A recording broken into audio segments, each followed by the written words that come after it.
remercier et féliciter Monsieur le ministre, le Premier ministre, le ministre de la Défense et tous les membres de sa délégation pour avoir fait ce long déplacement. Ils sont là depuis Kigali. Il a tenu à être au Mali pour sa première sortie. Vous savez, le Premier ministre, depuis mars, moi je lui ai envoyé une lettre de félicitations, mais il n'était pas sorti du Sénégal. Je crois que pour sa première sortie, il a demandé la permission du président de faire une escale à Bamako. Et donc, lorsque nous avions parlé, les Maliens avaient même prévu qu'il passe la nuit ici. Alors j'ai dit à mon protocole, attention, moi je connais les agendas des premiers ministres. Comme il a un avion de commandement, il vaut mieux qu'il rentre la nuit, qu'il dorme chez lui, et demain à 8h ou 10h, il va commencer ses audiences. Sinon, s'il dort ici, non seulement il ne va pas dormir, mais tout le monde va être sur pied depuis 6h. Ça serait très fatigant, je connais un peu. Et il a profité de ce temps pour faire un agenda chargé le mardi. C'est pour vous dire que le travail du Premier ministre est extrêmement difficile, surtout dans des pays avec des gros défis. La similitude entre ce qui se passe au Sénégal et au Mali, je l'ai développé à certains moments. Il y a des personnes qui n'ont pas bien compris. J'ai expliqué que chaque peuple a son génie. Au Mali, les Maliens se sont organisés pour dire qu'ils n'en peuvent plus. Ils ne peuvent plus continuer. Nos soldats mouraient par milliers. Le terrorisme qui était confiné au nord du Mali, au bout de 7 ans, il a pris 80% du territoire. Il n'était pas au Bénin, au Burkina Faso, disons. Il n'était pas au Niger en 2013, lorsque l'opération Serval est intervenue. En 2020, 80% du territoire malien était occupé par les terroristes. Le Burkina, occupé par les terroristes. Le Niger, occupé par les terroristes. Des incursions depuis 2019 au nord du Togo, au nord du Bénin, avec même des attaques sporadiques depuis 2017-2018 en Côte d'Ivoire à Grand Bassin. Donc une lecture historique nous indiquait très clairement que l'argument qui consistait à dire que les forces internationales sont là pour lutter contre le terrorisme était devenu un argument spécieux pour nous, un mensonge à nous. On ne peut pas combattre une maladie qui vous a pris l'oreille. Le médecin vous prescrit un médicament, il vous fait la posologie pour un temps donné, et au bout d'un certain temps, vous vous rendez compte que la maladie a gangréné tout le corps et parti attaquer d'autres citoyens. Donc, soit vous vous asseyez pour attendre la mort, ou vous levez, vous changez de médicament, vous changez de posologie, vous changez d'ordonnance, vous changez d'analyse et vous changez de médecin pour essayer autre chose. C'est ce que les Maliens ont fait. Les Maliens ont dit qu'on ne peut pas continuer à regarder notre pays en train de se déliter, à regarder le terrorisme en train de s'étendre sur les autres pays africains, avec à la clé une future désintégration de l'Afrique de l'Ouest. Il nous faut prendre le taureau par les cornes. Il faut reprendre notre destin en main. C'est ce que les Maliens ont fait. Ils se sont mobilisés, ils ont parlé, ils ont manifesté. Et au bout d'un certain temps, comme pour délivrer le peuple malien, certains membres des forces armées et de sécurité du Mali sont venus au secours pour arrêter la dérive. C'est ça l'origine de la transition malienne. Les militaires ne se sont pas levés pour quitter les casernes, pour venir prendre le pouvoir. Ils sont venus délivrer le peuple. Et au bout d'un certain temps, l'analyse étant approfondie, nous sommes arrivés à la conclusion qu'aussi longtemps que les Maliens ne prennent pas leur sort en main, le terrorisme va continuer à gangréner notre pays. Parce que nous avons compris très clairement qu'il y a des forces qui ont intérêt à la perpétuation, la propagation du terrorisme. Pour maintenir nos pays dans un certain état d'évanescence de maladies sur 20-30 ans, en attendant d'avoir une génération qu'on peut vite manipuler, désintégrer les États africains pour faire des petites principautés ethniques qui vont être dans la guerre les uns contre les autres. On a connu ça à une période donnée de notre histoire. Et donc nous avons pris la décision de dire à toutes les forces internationales de quitter chez nous. Parce qu'on était arrivé à un moment, je vous dis, les soldats mouraient par milliers. Des villages entiers étaient détruits. Des récoltes détruites. Personne n'était plus en sécurité dans notre pays. À part la capitale où il y avait des cérémonies, on voyage, il n'y avait rien. Et le démantèlement du Mali était pratiquement très clair pour celui qui a un sens de l'histoire. C'est comme ça que les choses sont venues. Et quand les Maliens ont changé les choses, ils ont demandé un certain nombre de préoccupations qui doivent être prises en charge immédiatement. Premièrement, l'insécurité. Il faut combattre, il faut un retour des minimums de sécurité. La deuxième chose, le président le rappelait d'ailleurs ce soir à mon frère Sonko, les Maliens ont demandé des réformes de notre État. Notre constitution, ça fait plus de 20 ans. Tous les pouvoirs qui ont essayé de réformer ont abandonné en cours de route. On a pu faire ce changement. Les Maliens ont demandé la lutte contre l'impunité et la corruption. Parce que la corruption avait gangréné toute la société. Elle a atteint les forces des armées de sécurité. Imaginez-vous qu'au Mali, nous ne pouvions même pas acheter des lunettes à vision nocturne. Un pays vaste comme le Mali, 1 240 000 km², on n'avait aucun vecteur aérien. Donc il était illusoire de penser qu'on peut combattre le terrorisme. Nous avons donc décidé de façon souveraine de faire partie des forces internationales.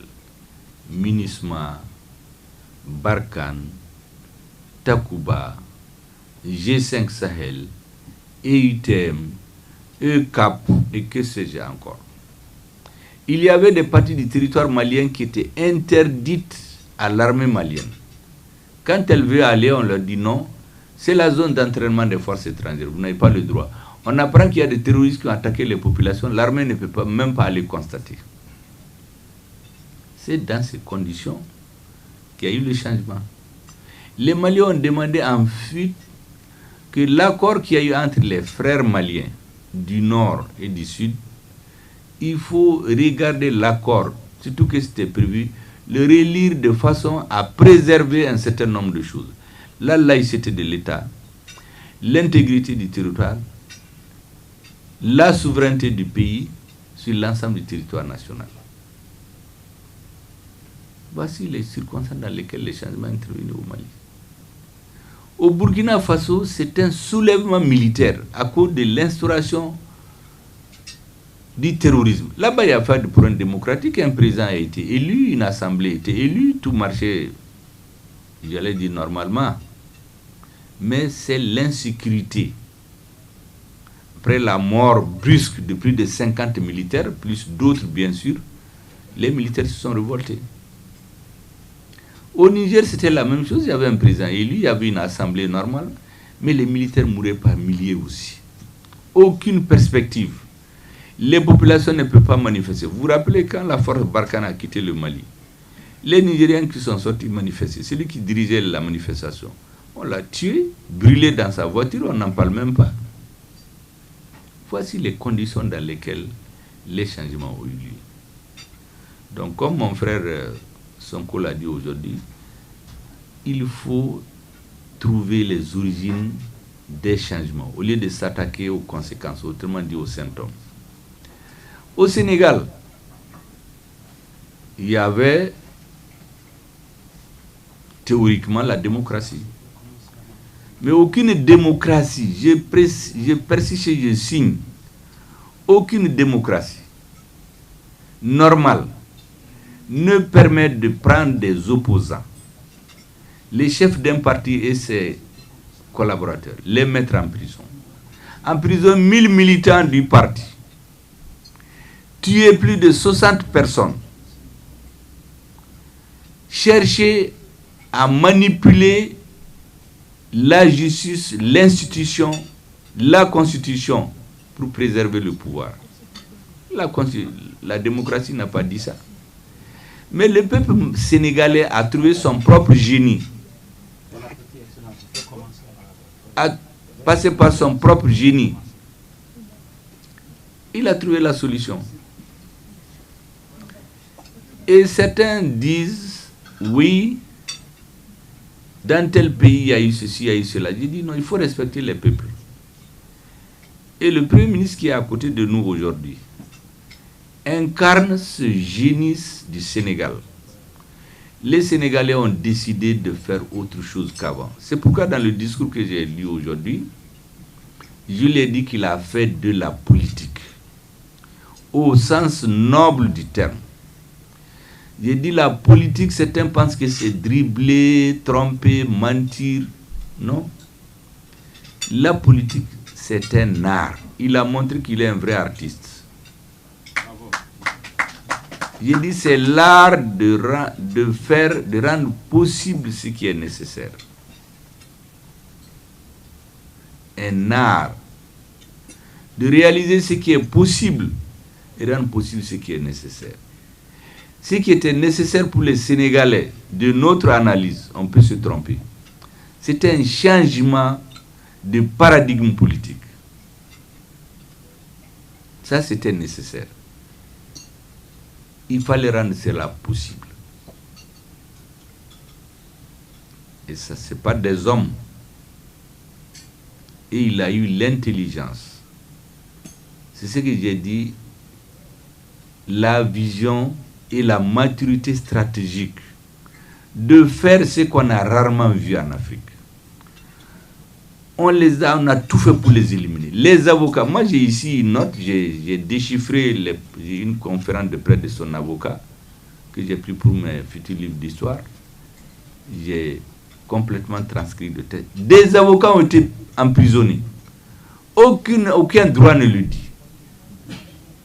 Non seulement quand on l'a disqualifié, avec le président de la République du Sénégal, ils se sont concertés, ils ont décidé de rendre possible ce qui est nécessaire pour les Sénégalais.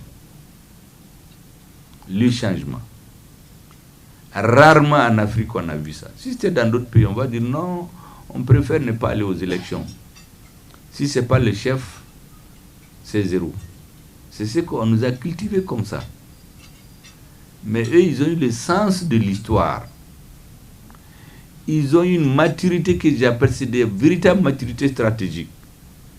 Parce que ça, ce n'est pas des calculs sur papier qui font ça. Il faut avoir un idéal en tête. Maintenant, quand le peuple sénégalais a opéré le changement, qu'est-ce qu'on a vu? La même chose qu'au Mali, vous êtes là.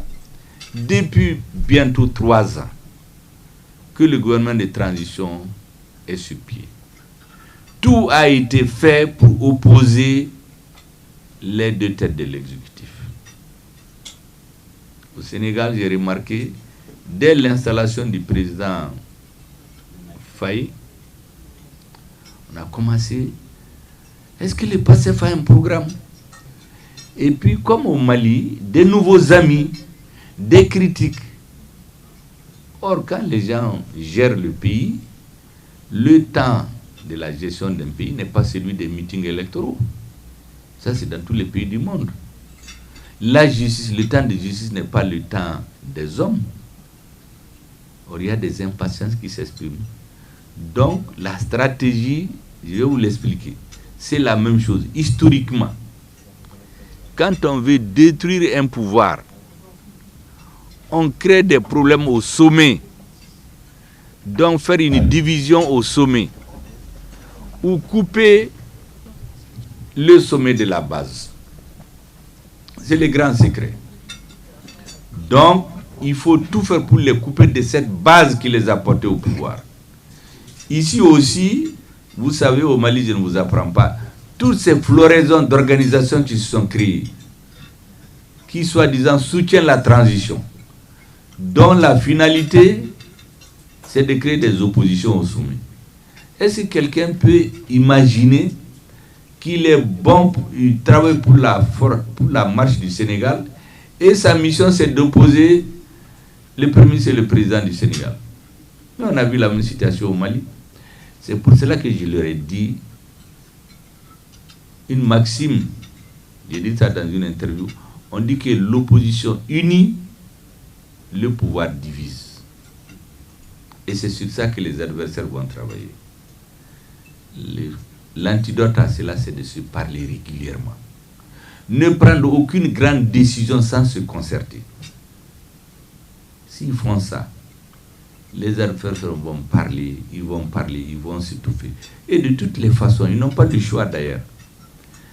Parce que j'ai l'habitude de dire à certains hommes politiques, il y a un proverbe à Mbamana, on dit qu'on ne peut pas traverser un marigot où il y a des caïmans avec le courage d'autrui.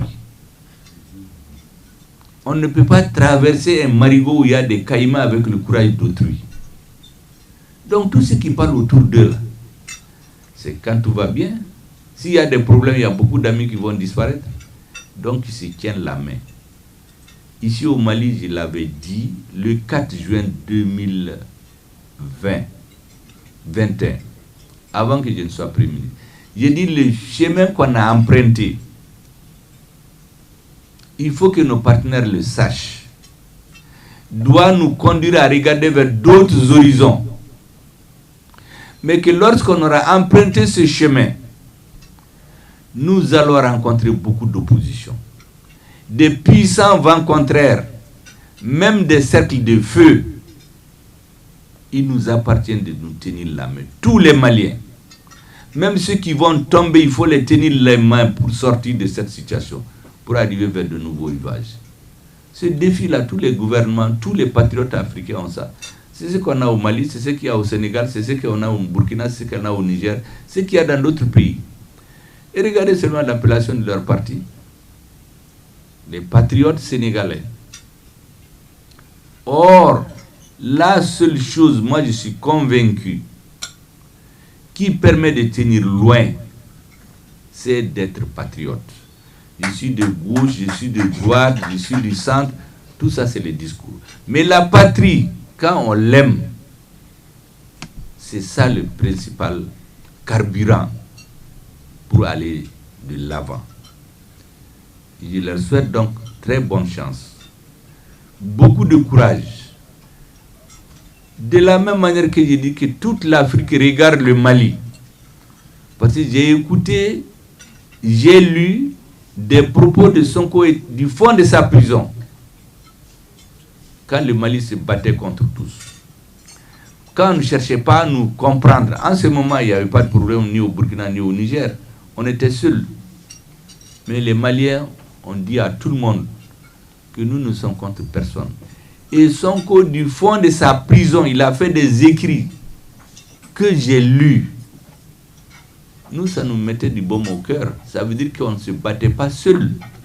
Tous les patriotes africains. Donc aujourd'hui, de la même manière dont tout le monde regarde le Mali, toute l'Afrique, tous les Noirs, beaucoup regardent le Sénégal. Je voudrais donc souhaiter une santé de fer, une cohésion à toute épreuve, de plier mais ne jamais rompre pour leur couple. Parce que l'avenir du Sénégal, l'espoir des Sénégalais La confiance des Sénégalais en eux-mêmes pour l'avenir dépendra de la cohésion entre eux deux, de la façon dont ils vont gérer le pays. Comme on dit en Bambara,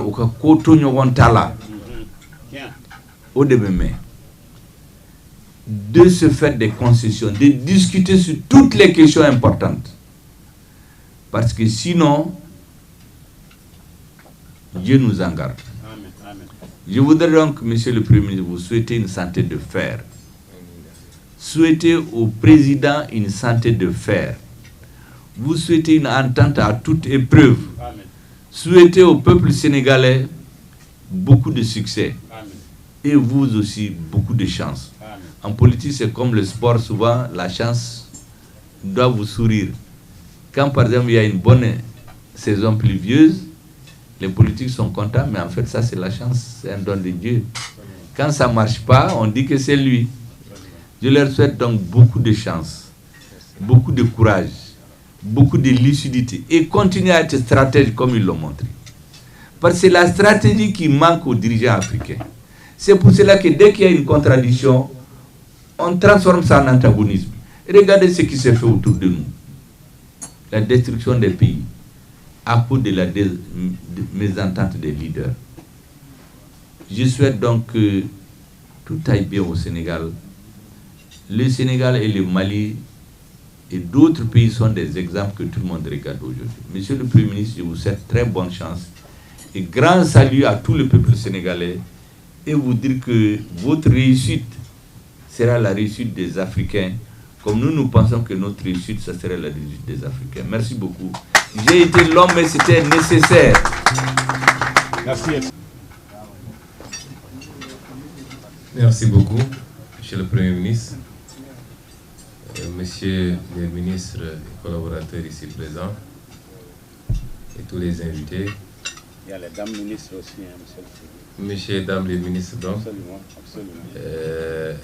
Je vous transmets une fois de plus mes salutations. Alors, je devrais bouder le temps de consommer ma salade parce que j'ai vu M. Sonko en train de consommer, il ne nous a pas attendu. Et mon ministre de la Défense ne m'a pas défendu, il a consommé. Mon chef de protocole, en tout cas, mon conseil diplomatique n'a pas été diplomate lui aussi. Parce qu'un diplomate attend d'abord son patron. Alors, mais je ne vais pas être long. Je me réjouis encore de ma présence ici avec toute ma délégation. Cette escale, il fallait la faire au-delà de l'aspect symbolique pour matérialiser, s'il en est encore besoin, cette excellence dans la relation entre nos deux pays. Mais à titre personnel, réitérer tout mon attachement à cette terre malienne. Je crois que notre artiste a chanté Ismaël Lo. Ça m'a fait frissonner parce que hier à Kigali, lors du dîner également, un artiste, je crois rwandais, je ne suis pas sûr, a chanté la même chanson. Bravo. Et exactement à la même heure presque. Oui. Ceci montre un peu que la culture a devancé la politique dans notre volonté d'unir l'Afrique dans sa globalité, mais surtout à travers les segments concentriques que sont les espaces sous-régionaux.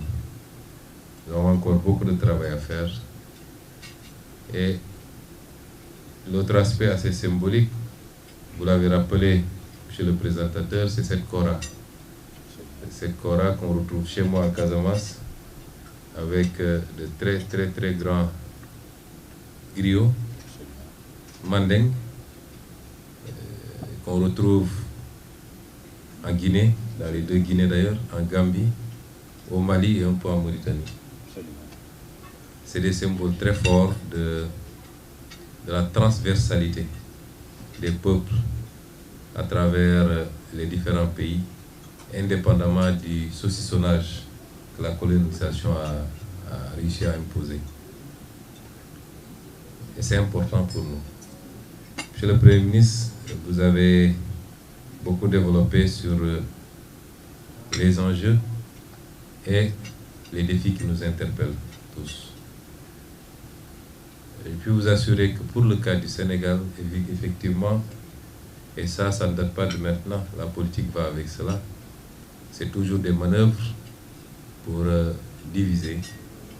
C'est des manœuvres d'abord souvent internes, intérieures aux organisations. Elles sont aussi exogènes la plupart du temps, mais qui ne posent pas de problème particulier pour le Sénégal.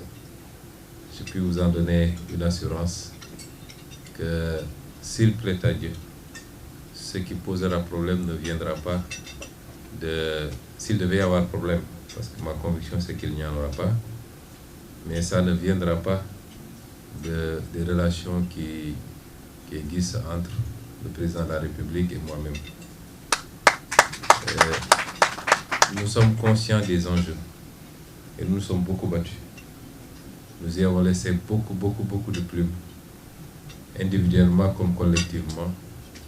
Vous l'avez rappelé, des vies humaines ont été perdues, des carrières ont été brisées, des foyers ont volé en éclats. Et chaque jour qui se passe, nous avons cela comme point de fixation, que nous devons réussir pour honorer tous ceux-là qui sont battus au nom de la patrie. Vous l'avez rappelé, notre parti, en fait, ne s'appelle même pas Patriote du Sénégal, c'est Patriote africain du Sénégal. Pourquoi? À la création, c'était Patriote du Sénégal. Et il y a 2 ou 3 ans, nous avons modifié pour faire Patriote africain du Sénégal. Et notre souhait, c'était qu'il puisse germer un peu partout en Afrique des partis patriotiques. Parti patriotique du Mali, Parti patriotique africain du Mali, Parti patriotique africain de la Côte d'Ivoire, ainsi de suite. Ce qui existait dans le temps d'ailleurs, avec d'autres formes de partis, les PAI, ainsi de suite, RDA, RDS, etc. Et c'est pour mettre l'accent sur une préoccupation fondamentale chez nous, le panafricanisme. C'est extrêmement important. Le patriotisme étant le soubassement, vous l'avez dit, nous ne croyons pas tellement à toutes ces doctrines politiques importées où on nous parle de gauche, de droite, de socialisme, libéralisme, communisme. Je crois que vous avez été plus ou moins de gauche. Nous pensons qu'il faut réfléchir sur une idéologie africaine qui correspond à nos réalités. Et c'est pourquoi il y a quelques années, nous avions lancé d'ailleurs à Niamey ce qu'on a appelé l'international progressiste africain, avec quelques partis. Il y en avait un du Mali d'ailleurs, mais ça n'a pas prospéré malheureusement. Mais tout ceci pour dire notre attachement à cet objectif de réaliser d'abord des cadres qui réunissent les Africains, mais de réfléchir par nous et pour nous exclusivement. Après, les gens peuvent nous cataloguer. Certains disent que nous sommes de gauche. Je leur dis, c'est M. Prudhomme qui faisait de la prose sans le savoir. Certains disent que nous sommes de droite. Les Occidentaux aiment bien dire que nous sommes des panafricains de gauche. Comme eux, ils aiment cataloguer et créer des concepts. Mais nous sommes des pragmatiques. Toute idée bonne pour le peuple sénégalais est à prendre, qu'elle soit de gauche, de droite, du centre, démocrate, chrétien, islamiste ou je ne sais quoi encore. Ce qui nous intéressait à la fin de la journée, est-ce que ça a été bon pour le peuple sénégalais? Et c'est ça notre véritable idéologie. Monsieur le Premier ministre, j'ai beaucoup parlé de patriotisme, qui n'est pas nationalisme. Et pour moi, le patriotisme doit forcément être africain, puisque nos destins sont liés. Il se trouve que, par le fait de l'histoire que nous avons subi, et c'est pourquoi cette année nous avons décidé de célébrer pour la première fois et de faire une très grande célébration de l'événement de Thiaroye 44, qui a vu l'exécution lâche par la France de soldats africains, même si ils portaient le nom de tirailleurs sénégalais, ils étaient loin d'être tous des Sénégalais. Je ne crois pas que les Sénégalais étaient les plus nombreux d'ailleurs. Ce devoir mémoriel qui nous incombe à tous de pouvoir expliquer à nos enfants ce qui s'est passé dans nos relations avec le reste du monde, aussi loin qu'on puisse remonter. Et c'est pourquoi nous insistons. Ce n'est pas patriotisme, ce n'est pas nationalisme. Nous ne sommes pas trop attachés aux nations telles qu'elles ont été redécoupées. Vous allez de part et d'autre des frontières, les gens ne connaissent pas les nations que nous revendiquons. Ils vaguent tranquillement leurs occupations parce que les mêmes familles sont de part et d'autre de la frontière dans les villages et que seul le tracé de la frontière a séparé en deux. Et c'est pourquoi l'aspect mémoriel est extrêmement important pour nous. En réfléchissant, moi j'essaie de remonter le plus loin possible. Vous allez voir le jeune chinois, le petit chinois de 8 ans, qui vous dit que la Chine doit recoloniser, redominer le monde, parce que la Chine était premier lorsque l'Occident était encore en train de se chauffer au bois. Lorsque il faisait la muraille de Chine ou la route de la soie, les autres étaient dans l'obscurité. Et cette histoire est ancrée en chaque Chinois depuis sa petite enfance. Vous allez voir le Turc, il vous renvoie à l'Empire ottoman. Vous allez voir l'Iranien, il vous renvoie à la Perse, ainsi de suite. Mais nous avons ce problème, nous, au-delà de l'époque médiévale, où on peut appeler l'Empire du Mali, du Ghana, du Songhai, à faire des liens au-delà de cette étape-là, pour aller jusqu'à l'Égypte antique, avec les travaux de beaucoup de scientifiques, parmi lesquels le professeur Cheikh Anta Diop, qui a démontré que cette Égypte-là était nègre et que les Blancs ne sont venus que bien après, les Arabes du moins, avec l'islam. Il faut que ce travail, nous puissions le faire parce qu'il est important, il est le socle du développement même, parce qu'il impulse cette dynamique de fierté qui doit animer chacun et chacune d'entre nous.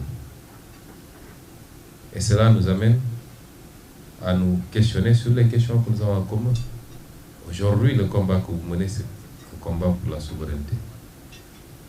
Le Sénégal n'est pas exactement dans la même situation, mais pour autant, nous avons considéré que le Sénégal n'était pas encore souverain. Et ce combat pour la souveraineté est celui que nous avons commencé aujourd'hui à appliquer. Souveraineté alimentaire, souveraineté énergétique, souveraineté monétaire, souveraineté budgétaire, souveraineté pharmaceutique, souveraineté militaire, à tout point de vue. Nous avons pris cet engagement qu'il faut nous donner les moyens d'être totalement souverains. Autrement, on n'est pas indépendant, on l'est que de nom. Et c'est cela qui doit nous interpeller, particulièrement les pays qui ont eu la malchance d'avoir croisé à un moment donné la route, le chemin de la France.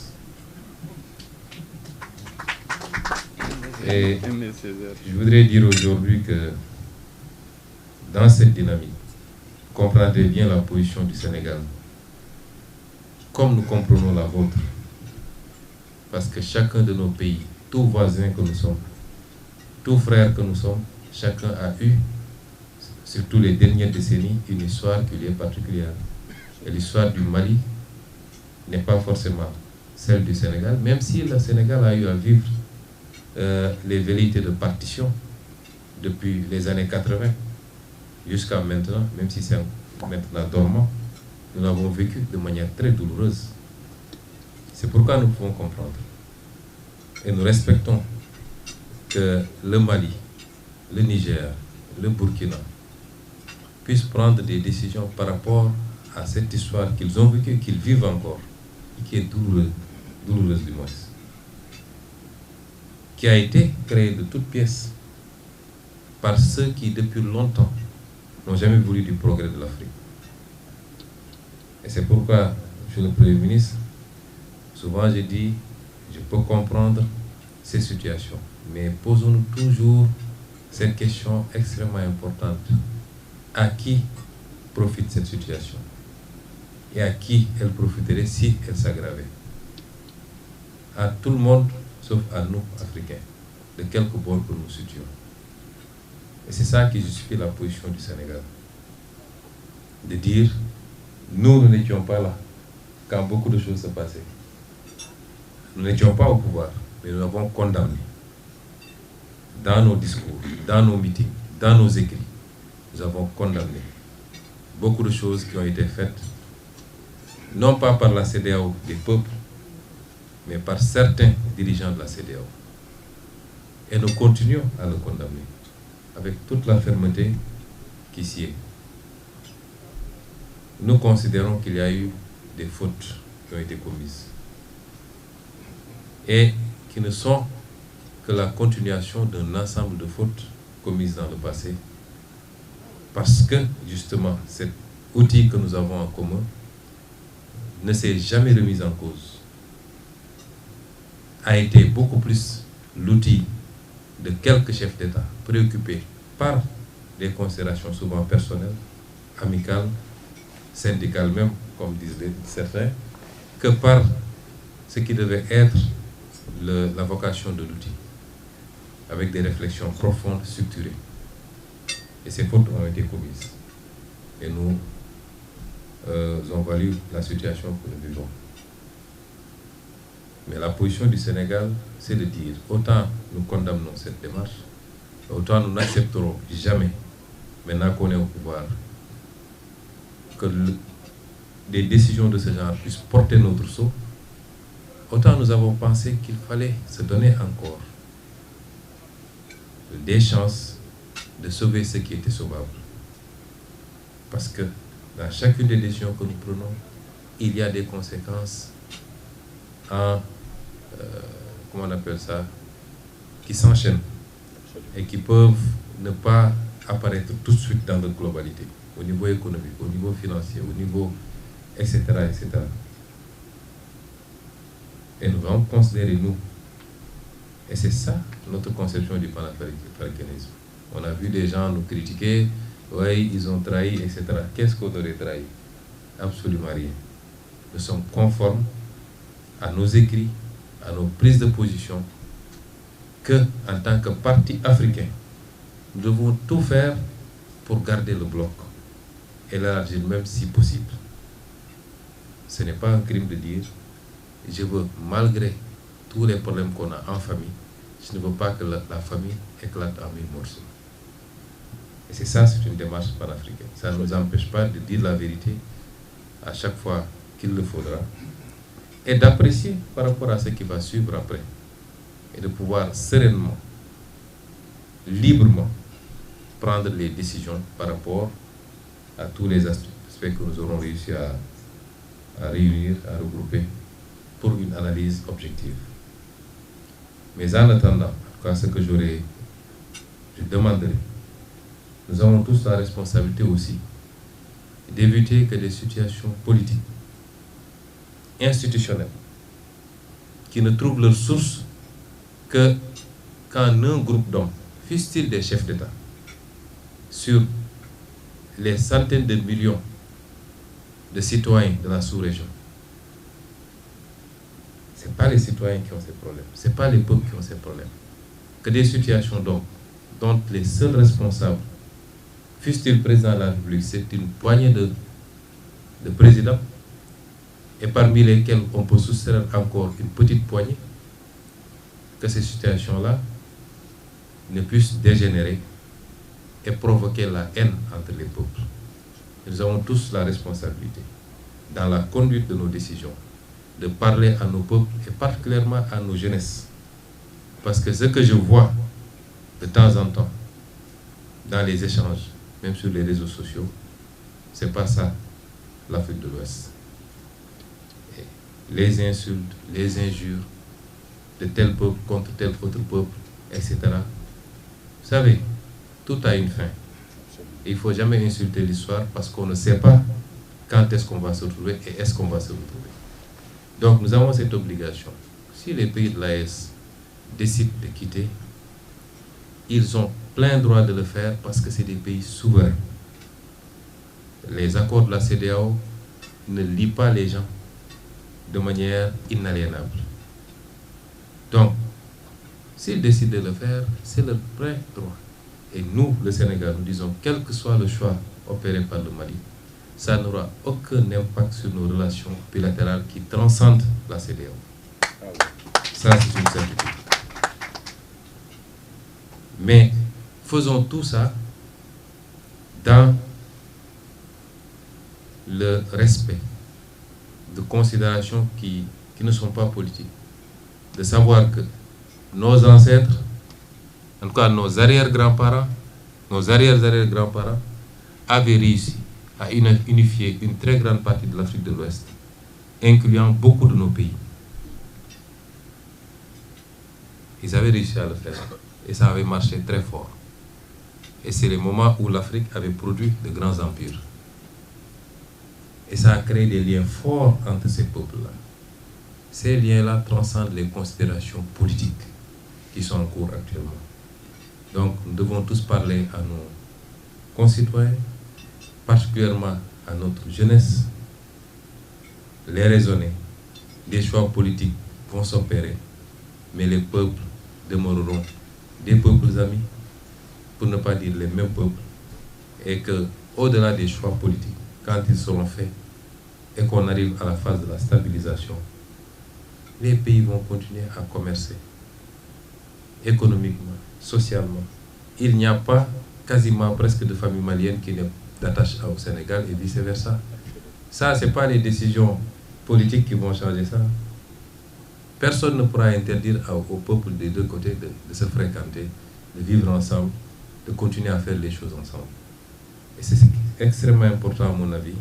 Nous ferons ce que nous avons à faire de notre côté, mais chaque leader doit faire ce travail-là pour que ça ne se transforme pas en animosité qui risque d'être difficile après à rattraper entre nos différents peuples.